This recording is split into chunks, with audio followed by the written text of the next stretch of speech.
Hi and good day and welcome to my video review of the Mitsubishi Charisma DID 1.9. This particular vehicle is a hatchback, 5-speed with cruise control, air conditioning, electric front windows, leather seats, power steering, CD player and display for the mileage and miles per gallon. On the miles per gallon and trip computer is in kilometers, and there is no way of changing it from kilometers to miles per hour, or miles even. The seats, what can I say about the seats? Well, they're not very comfortable. If you've got a bad back, then steer clear, because guaranteed you will have problems with the lower part of your back and also your bottom if you've got sciatica like I have, which this car causes problems with my back and derriere.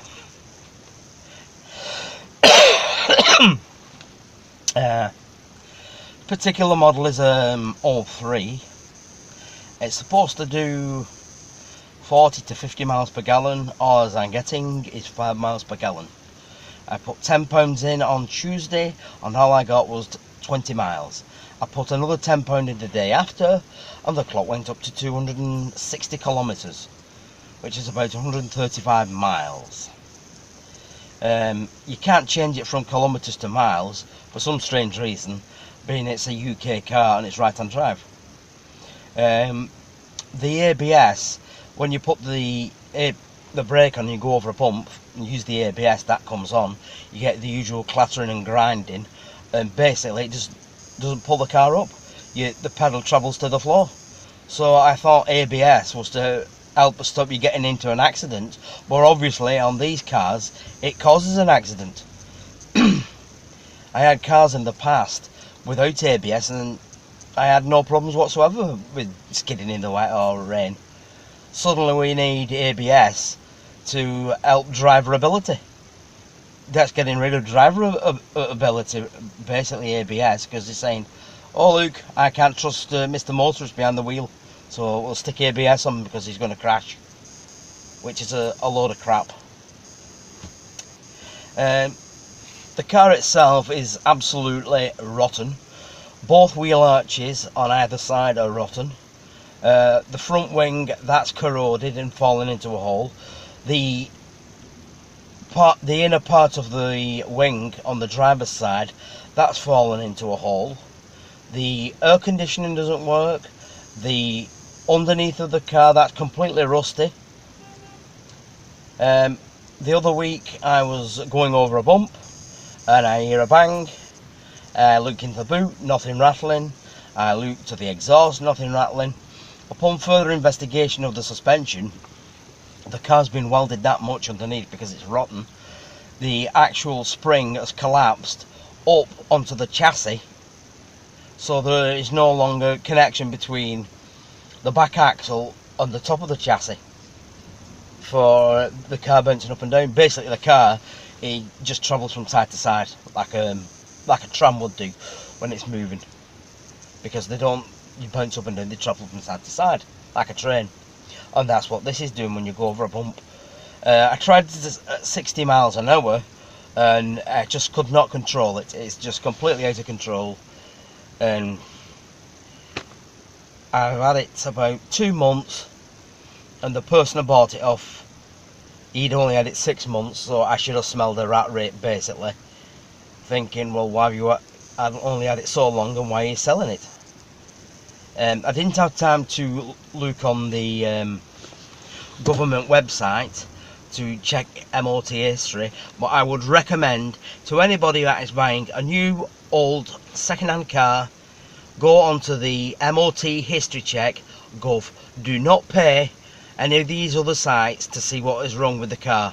Go on the gov one because it's free and it'll give you the list of advisories and faults the car has. That way you can make your own judgment on whether you keep the car or scrap the car, or don't even bother buying the car, because some of the cars you'll see I'll give you an example. I came across a 57 plate car, a Saab it was, and it had it was MOT till October. So I thought I'll check, do my usual check on the Gov site, and it came up with all kinds of problems. And I'm not talking small problems, but problems what will cost you £200, £300, £400 if you've not got the money. And if you're on a budget on second-hand cars, there is no point in spending rafts of money on an old car, because you just might as well run it till the MOT finishes, scrap it, and buy another one. Because that's what it all about. Bangonomics. Bangonomics is not about bloody replace this, replace the other. It's going with what you've got. And I have had that many cars in the past few years.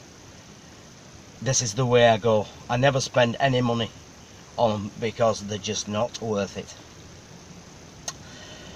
Apart from Saab, because I'm part of the Saab group, and the next car I get is going to be a Saab 95, because personally for me they're more reliable. I've had Mitsubishi, Nissan, Vauxhall, I've had Land Rover, I've had Honda, I've had Rover, I've had Ford, what else have I had? I've had Fiat, I've had Renaults, and I've had more Saabs than I care to mention, but they were all reliable.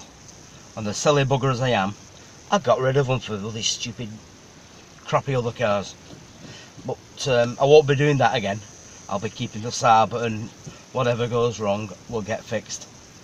Because for reliability for me, they're just perfect. I would recommend, if you buy a Saab, if you value your driving licence, buy an automatic, because the 2 litre and 2.3 turbos, whether they're light pressure or high pressure, just go and go and go, and before you look you'll be doing over 100, and Mr. Blue Man with the blue flashing light will be at the back of you. So